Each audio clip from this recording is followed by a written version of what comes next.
What's up, MTG Arena fans? Common cards are the weakest and least valuable cards in all of Magic. Despite that, I've made a commons only deck and it is very capable of beating down your unsuspecting opponents. The deck is a combination of mono green weenies with trample plus a bunch of pump spells.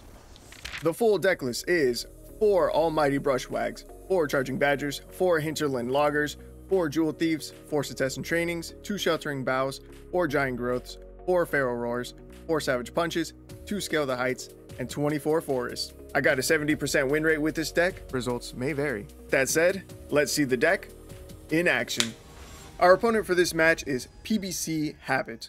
We're going second, but luckily we didn't have to mulligan, so things could be worse. I'm going to start off by playing the ugliest creature to ever be made into a companion, the Almighty Brushwag. It is the only companion that I have zero desire to add to my collection, and I am a glutton for cosmetics. Full art lands, card sleeves, avatars, companions, all of it. If it's in the store, I'm buying it. But not the Brushwag. Now, our opponent here has played not 1, but 2 Impact Tremors. I'm expecting them to start flooding the board with a bunch of small creatures, so I'm just going to continue going as wide as I can while swinging out in the process. But down comes Impact Tremors number 3. So now every creature in our opponent's deck says, on ETB, deal 3 damage to my face. It's pretty scary and pretty strong as demonstrated by his Gallic Readers. While I diss the Brushwag's appearance, its ability to go from a little 1/1 to a mighty 4/4 has actually been instrumental to this deck's success. I underestimated the built-in pump effect because it costs 4 mana to use the ability, but it's actually been very good to me. Things that are not good for me, however, are large apes with 7 toughness, such as the Silverback Elder my opponent just played.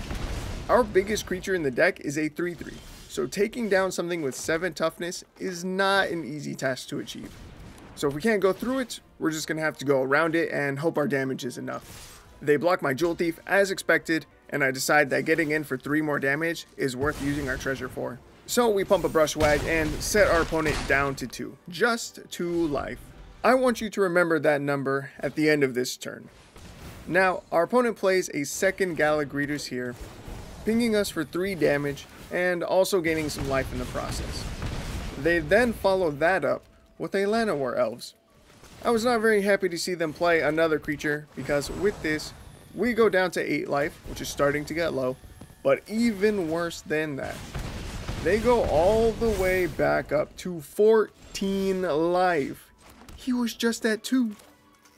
As luck would have it though, we managed to find an answer to his giant ape. By buffing a creature with Feral Roar and then using Savage Punch, we're able to make a 7/7 creature and have it fight their Silverback, getting rid of that pain in my ass. I then swing with our buff to Brushwag, and our opponent must have been real hungry because they decide to eat it all. Our opponent top decks a Goblin Bombardment, which means that they can now sack creatures to deal 1 damage to any target. All of our creatures only have 1 toughness, so it's not great to see that, but it's still better than them playing another creature. With only sorcery speed cards in hand, I attempt to buff our Charging Badger, but our opponent kills it in response. I figured that would happen, so better that the Badger dies than a Brushwag. Surprisingly, they allow our Scale the Heights to resolve, so that's cool. I offer the trade, and our opponent tries to prevent taking damage by first blocking and then sacking in response to damage. Normally a good play, but that doesn't work against creatures with trample, so we still connect for 2, but our other Brushwag does die. And in case you were wondering whether or not our opponent runs a full set of Impact Tremors, the answer, as we can see, is yes. And now with a quick pump and a Savage Punch, we showcase the power of our commons only deck, and we win the match.